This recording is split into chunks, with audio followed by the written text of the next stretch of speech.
Agile Learning Centers.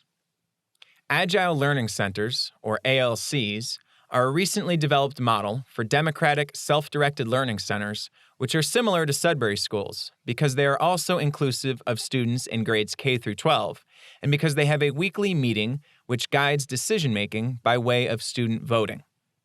The first ALC was started in New York City in 2013, and since then, the model has been growing worldwide. Reference 150.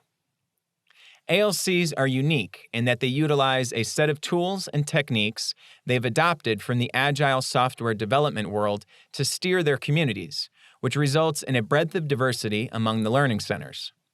I've heard ALCs described as being so unique from one another that once you've seen one ALC, you've seen one ALC. Even the website for Agile Learning Centers struggles to define itself because each Agile Learning Center is so different. Some of the fundamentals of the ALC toolkit ingrained in ALC culture include daily intention setting and reflection, as well as a weekly change-up meeting. For example, every member starts the day by sharing their intentions for the day with the group. At the end of the day, they do a written reflection about how their day went. Their weekly meeting, called change-up, is also different from a Sudbury school, because ALCs emphasize consensus in their voting as opposed to a majority. This means that in order for rules to pass at an ALC, there must be no major opposition. Things aren't simply approved just because of a majority.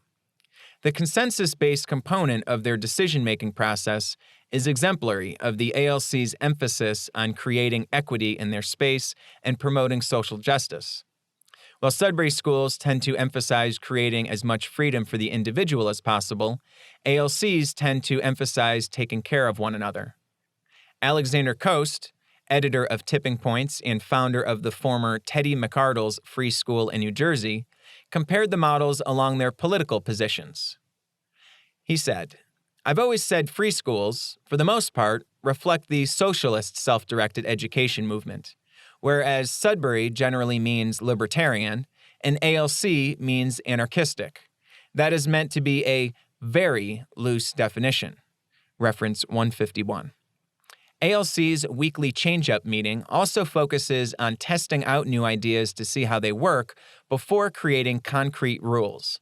This is in an effort to make quicker decisions so that issues won't be dragged out too long. All students attending the ALC are required to participate in the daily intention setting and reflection as well as the weekly change-up meeting.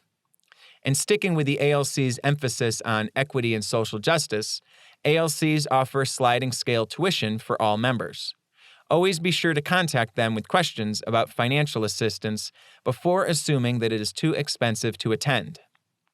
The ALCs offer more structure and guidance from adults than Sudbury schools tend to, albeit that structure is purposely designed to be flexible and easily changed.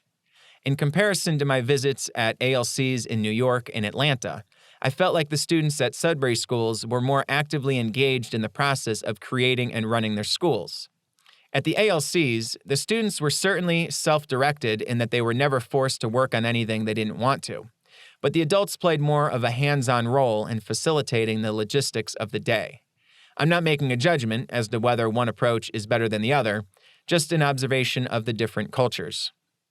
The ALC staff, or as they are called at ALCs, the Agile Learning Facilitators, or ALFs, are very much involved in the lives of the young people that attend and can feel free to run classes, workshops, activities, and learn right alongside the young people.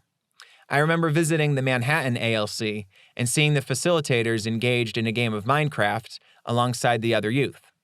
In this way, the facilitators demonstrate their own love of learning and model self-direction as opposed to imposing learning on students.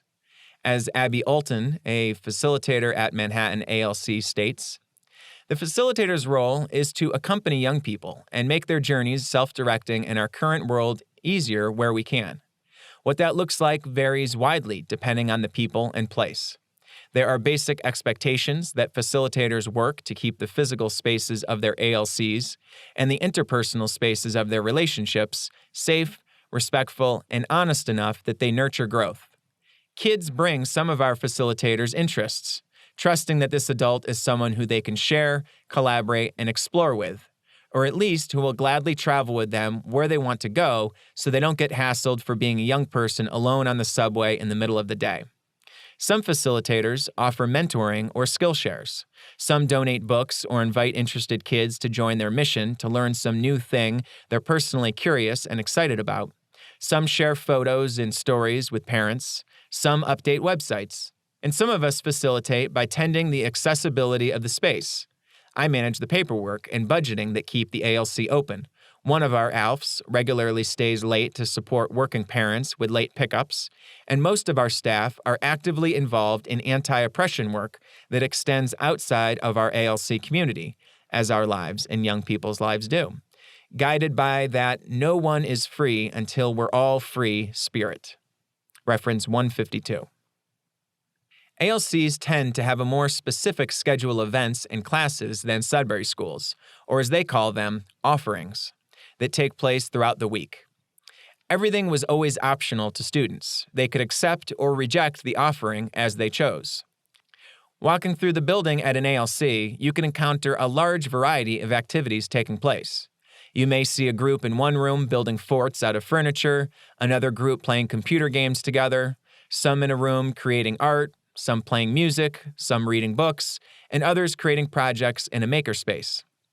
The interactions between the young people at ALCs seemed similar to those at democratic free schools. The main difference was how involved the adults were, with the adults being much more involved at ALCs. The ALC spaces I visited resembled small schoolhouses, though they functioned more like community centers. There were no rooms resembling classrooms, with rows of desks and chairs facing the front of the room with a whiteboard. You are much more likely to see kids sitting around on couches rather than at desks. While I've only visited a couple ALC centers, ALC Manhattan and Hartwood ALC in Atlanta, Blake Bowles has more experience and shared this analysis in his article for Tipping Points. While the longest-running Agile Learning Centers are legally formed as private schools and subject to attendance requirements similar to a Sudbury school, an ALC doesn't have to be a school. There are parent co-ops, preschool groups, after-school groups, and homeschooling collectives that operate with ALC tools and principles. These groups may only operate a few days a week and have very flexible hours. Don't think of ALCs as schools. Think of them more like intentional communities with shared values and practices. ALCs come in all shapes, sizes, and flavors.